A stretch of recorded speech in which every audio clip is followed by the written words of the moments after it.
అందరికీ నమస్కారం అండి. ఈ యొక్క వీడియో ఒక ఇన్ఫర్మేషన్ అనుకోండి, అవేర్నెస్ అనుకోండి. అందరు తప్పకుండా చూడండి. మన shop KP times and mobiles Gandhi road shift చేసి దాదాపు 12 రోజులు అవుతుందండి. సో ఒక కస్టమర్ వచ్చాడు. మనం ఆల్రెడీ వీడియోస్ చేసినాక ఆ కస్టమర్ లైవ్లో చూడడానికి షాప్కి వచ్చి ఈ వాల్ క్లాక్స్ చూశాడండి. మనం ఏదైతే వీడియో చేసామో ఈ సెగ్మెంట్లో వాల్ క్లాక్స్ అన్నీ చూశాడు, బాగున్నాయని చెప్పాడు. సో మళ్ళీ వస్తానని నాతో డిస్కస్ కూడా చేయలేదు. నేనే కస్టమర్ డీల్ చేశాను. ఒక చిన్న నెగోషియేషన్ చేయలేదు, ఏం చేయలేదు. అడిగాడు, వెళ్ళిపోయాడు. తర్వాత ఒక 4 days తర్వాత వచ్చాడు. ఇవాళ ఈ క్లాక్ తీసుకొని వచ్చాడు కస్టమర్. సో ఇది ఫొటోస్లోకి ఊరికే చూసేదానికి అలా ఉంది. చాలా చీప్ క్వాలిటీ వాల్ క్లాక్ అండి.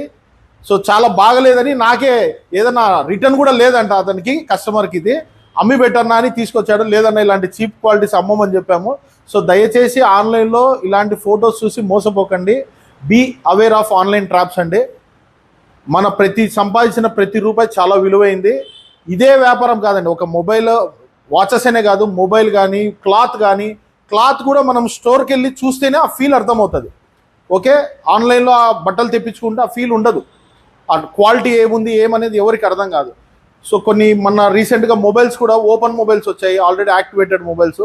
సో ఇలా చాలా దారుణాలు జరుగుతుంటాయి. దయచేసి స్థానిక వ్యాపారస్తులు ఎవరైతే ఉన్నారో వాళ్ళను ప్రోత్సహించండి. మీరు ఏదైనా వచ్చి మాట్లాడి కొనుక్కునేదానికి చాలా అవకాశాలు ఉంటాయి. కొట్లాడి తీసుకుపోయేదానికి కూడా అవకాశం ఉంటుందండి. క్వాలిటీ ఫీల్ అవ్వచ్చు ఏదైనా. సో దయచేసి ఈ వీడియో అందరు తప్పకుండా లైక్ చేసి షేర్ చేయండి. Thank you.